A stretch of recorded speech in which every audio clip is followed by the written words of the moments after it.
It's 3 in the afternoon on a Tuesday, and you're not looking at your desk anymore. You've just logged into your super account, or MyGov, and there's a number sitting on the screen. Maybe it's $300,000. Maybe it's $800,000. For the first time in years, you're not asking how to grow that number. You're asking when you can stop. Most people are told they need $1 million to retire at 60. That figure is wrong for the vast majority of Australians, and it's wrong for a specific reason. It ignores the 7 years between 60 and 67, the years before the age pension even becomes available. Get that bridge wrong, and you could be leaving up to $31,223 a year in government support sitting on the table, while you're still clocking in somewhere that feels less like a career and more like a sentence. Here's the part nobody explains properly. $300,000 is not a failure. For a lot of people watching this, it's a green light. But there's also a trap hiding inside the most common strategy people use to bridge those years, a 15% tax leak that quietly eats the exact income you were counting on. I'm going to show you both, where the real number sits and where that trap catches people who thought they'd done everything right. This isn't about a lucky few who inherited a paid-off house or found some secret account nobody told you about. It's about understanding one switch that flips at 60 and one number the government publishes every year that almost nobody in your position checks. Once you see both of those clearly, the whole decision changes shape. That's the whole point of the next few minutes together.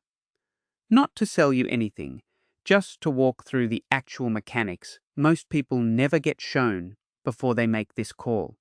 At 60, something changes inside your super that most people never notice until it's too late to plan around it. It's called your preservation age. And once you hit it, withdrawals from a taxed super fund become completely tax-free.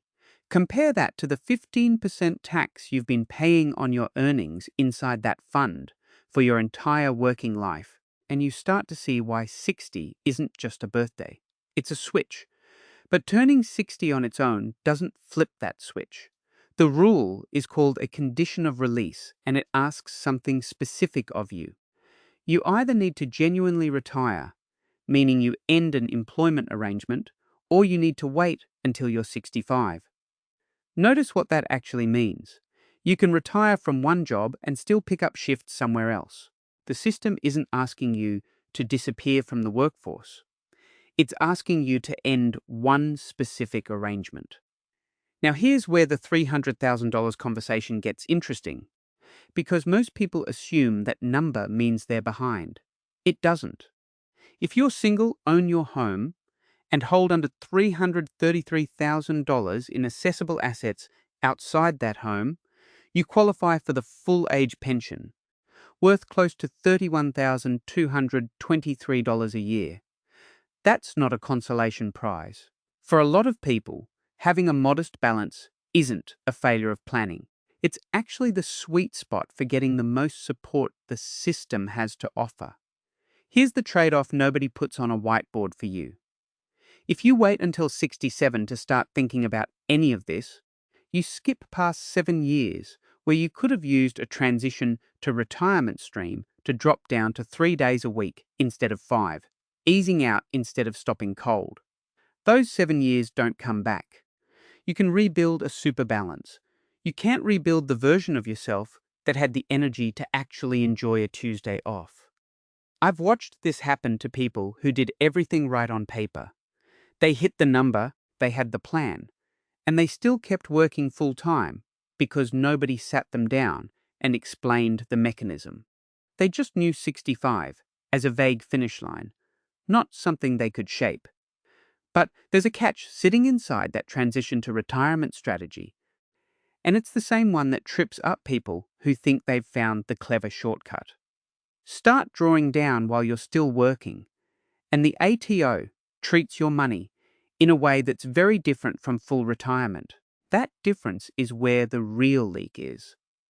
It's worth sitting with that for a second. The mechanism at 60 isn't about hitting a magic number. It's about matching the right structure to where you actually are, whether that's $300,000 or $900,000. The number is just the input.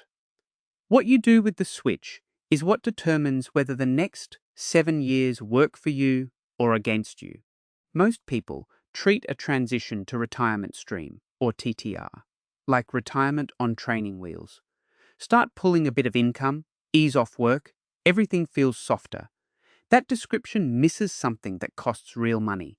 Inside a TTR account, your investment earnings are still taxed at 15%, the exact same rate you paid your entire working life. Move to a full account-based pension instead, the kind you can access once you've genuinely stopped work, and that tax on earnings drops to 0%. That gap, sitting quietly inside your balance every single year, is the trap most people never see, because nobody points a camera at it. There's a second layer to this. Yes, the money you draw out is tax-free once you're 60, but that draw can still count toward your adjusted taxable income, which matters if you're anywhere near the threshold for things like the Commonwealth Seniors Health Card. You can end up technically tax-free on paper and still lose access to a concession you were counting on, simply because the income shows up on the wrong line of a form. I used to tell people that TTR was a no-brainer, an easy way to dip a toe into part-time life. Then I sat with a client who was drawing 10% a year, feeling proud of the extra cash flow, and we worked out that the fund's own internal tax bill was eating close to half of what that 10% was supposed to deliver. I was wrong to wave that away as a small detail. It isn't. So here's the test worth running before you touch a TTR stream at all. Call it the net benefit test. If you're still working and salary sacrificing into super, that strategy only makes sense when the tax you save through salary sacrifice is bigger than the 15% earnings tax you're now paying inside the TTR pool. If the numbers don't clear that bar, you're not easing into retirement. You're paying to feel like you are. That leaves the real question sitting in front of you. If TTR isn't the free bridge it looks like, how do you actually get from 60 to 67 without draining everything you've built? It comes down to 3 different taps you can turn during those years: your super, the age pension, and work on your own terms, and knowing which one to open first. Health researchers who study aging consistently find the same pattern. The years right after 60 tend to be the healthiest and most active stretch most people get before age-related decline starts to bite. Not 65, not 70, 60. That single fact changes how you should think about the 7 years between 60 and 67, before the age pension is even available to you. Call them your maximum control years. Every year you spend grinding through a high-stress job during that window isn't neutral. It's a trade. You're swapping a year from the healthy, active version of retirement for a year you might spend in the frailer version later on, when there's less you can actually do with the freedom. It helps to see how we got here. Back in the 1990s, the age pension age was 65, and compulsory super was still brand new, barely a few years old for most workers. Today, the age pension age sits at 67, 2 years later, while super has had decades to mature. The gap between when your body starts asking you to slow down and when the government considers you eligible has gotten wider, not narrower. You're being asked to work longer in a system that was never built around your specific timeline. That's not a conspiracy. It's just how the settings shifted, one budget at a time, while everyone was busy living their lives. Think about the last time a doctor's waiting room felt different to you than it did 10 years ago. That's not decline happening to you personally right now. It's the curve everyone eventually meets, and it starts earlier than the retirement industry likes to admit. If you're sitting in that 55 to 65 window right now, and you're starting to realize that time is worth more to you than squeezing out a slightly higher super balance, that's exactly the kind of thinking this channel is built around. Subscribe if you want more of it. We spend our time on the maths of what I'd call time wealth, not just bank wealth, because one of those you can rebuild and the other you genuinely cannot. None of this means ignoring the balance sheet. It means putting it next to the calendar and asking which one actually runs out first for you. Meet Gary. He's 61. He's got $450,000 sitting in super, and he is terrified of one specific thing. Not running out of money exactly. He's scared that the day after he stops working, the market does what it did in 2008 or in 2020 and wipes out a chunk of everything he's built. So let's actually run that scenario, because fear that doesn't get tested tends to just sit there and grow. Say the market drops 15% in the first year Gary is retired. If Gary panics the way most people do, he sells his shares near the bottom to stop the bleeding, and within a few months he's back in a job he doesn't even like, earning less than he used to, just to feel like he's regained control. Here's what actually protects someone in Gary's position. And it's not a prediction about where markets go next. It's a 2-year cash buffer. Gary keeps 2 years of living expenses sitting in a high-interest cash account, completely separate from his shares. When the market drops 15%, he doesn't need to touch his growth assets at all. He draws from the cash buffer instead and lets the shares sit through the dip. It's a simple mechanism, but it only works if it's already sitting there before the drop happens, not scrambled together after the headlines start. By the time Gary reaches 67, his super has had years to recover, and he moves smoothly onto the age pension to top up his income from there. He didn't lose his retirement over that 15% drop. He lost some paper value on money he wasn't planning to touch for years anyway, which is a very different thing from losing your retirement. Now, Gary's story is useful, but it also raises the obvious question if you're watching this with a very different balance sheet. What if you don't have $450,000? What if you're still carrying a mortgage into your 60s, and the idea of a 2-year cash buffer feels like a joke when half your income already goes to the bank? That's a fair challenge, and it deserves a real answer rather than a pep talk. The maths changes when there's a mortgage in the picture, but it doesn't disappear. There's still a path, and it starts with looking at the one asset most people forget to count. That asset doesn't show up on a super statement, but it's often worth more than the balance that does. A lot of people turning 60 are sitting on more wealth than they realize. They just can't spend any of it because it's locked inside bricks and mortar. It's common to have a home worth $1,200,000 and only $200,000 sitting in super. On paper, that looks comfortable. In practice, it can feel like being broke in a mansion. There are really 2 paths from here. One is what I'd call the fragility path. You keep the big family home, including the 3 empty bedrooms nobody slept in for years, and you keep paying for it. The council rates notice still arrives every quarter whether you're using 4 bedrooms or 1. The roof still needs fixing. And you find yourself stretching a small income further than it should have to go, eating cheaper meals not because you want to, but because the house is eating your cash flow first. The other path is downsizing, and the mechanism that makes it work is called the Downsizer Contribution.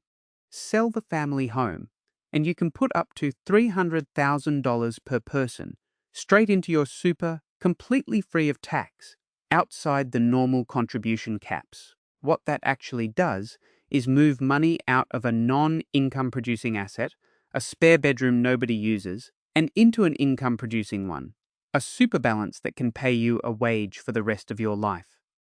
None of that is really the hard part, though. The hard part usually isn't the spreadsheet. It's what I'd call the prisoner's mindset. The sense that leaving the house you raised your kids in means giving something up, even when the numbers say the opposite. That's not a financial problem. It's a psychological one, and it deserves to be treated like one instead of being waved away with a calculator. It's worth naming that plainly, because nobody sits you down and says out loud, That the house might be the thing standing between you and the retirement you actually want. There's a bias psychologists call loss aversion, and it explains more about why people keep working past 60 than any spreadsheet does. Most of us feel the sting of losing $10,000 roughly twice as strongly as we feel the pleasure of gaining something equally valuable, like an extra year of freedom. That's not a character flaw. It's just how human brains are wired, and it means the fear of watching a balance shrink will almost always shout louder than the quiet upside of having your Tuesdays back. It's also worth saying plainly that it's completely normal to feel like your job has become part of who you are. For 40 years, the first question at a barbecue has been some version of "what do you do?" That question builds an identity slowly, without you ever agreeing to it, and it's genuinely hard to imagine answering it differently. Here's a small shift in language that tends to help. You're not retiring in the sense of disappearing from relevance.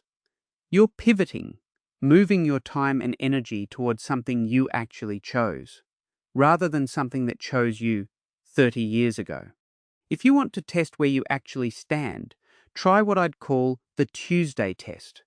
Imagine you could take every Tuesday off for the next 6 months, no exceptions. What would you actually do with that day? If you can answer straight away, even roughly, that's a good sign. If you genuinely can't picture it, that's worth sitting with too, because it might mean you're not actually afraid of running out of money. You might be afraid of the empty space where work used to sit. Neither fear is silly. Both are worth naming honestly before you make a decision this size, because the maths only works if the life on the other side of it actually works too. If you're ready to actually move on this instead of just thinking about it, here's how I'd break it into 3 steps you can do without hiring anyone. Step 1 is a real spending audit. And I mean real, not a rough percentage rule someone gave you at a dinner party. Pull your last 3 months of bank statements and go through them properly. Then subtract what I'd call your work costs, the fuel for the commute, the dry cleaning, the expensive lunch you buy because you're too rushed to pack one. Most people are shocked at how much smaller their actual retirement number is once those work-only costs disappear from the picture.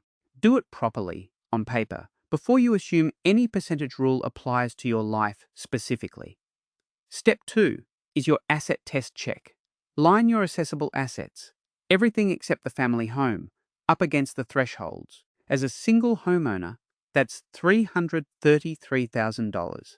As a couple, it's $499,000. If you're sitting near either of those numbers, that's not bad news. It means the government is about to become one of your biggest financial partners in retirement through the age pension. Step 3 is the TTR versus ABP decision, and by now you know why it matters. If you're stopping work entirely rather than easing down, move your super into a full account-based pension so you land on that 0% tax rate on earnings instead of leaving money sitting in a TTR structure paying 15% for no reason. I remember watching my own dad finally retire. He didn't throw a party or take off traveling straight away. He spent the first 3 weeks just sitting in the garden with a coffee, looking a bit confused about what to do with himself. It takes time to decompress from decades of routine, and that's completely normal too. Once the maths on your specific situation is actually clear, laid out in front of you, instead of living as a vague worry in the back of your mind, the fear around this decision tends to shrink a lot faster than people expect. It's a short list, but each step removes one specific piece of the fear, not just the vague sense that retirement is complicated. So let's bring this back together. Stopping work at 60 was never really about having $1 million sitting in an account. It's about understanding 3 things clearly. The tax-free switch that flips on your super the moment you hit preservation age. The age pension safety net that's more generous and more accessible than most people your age assume.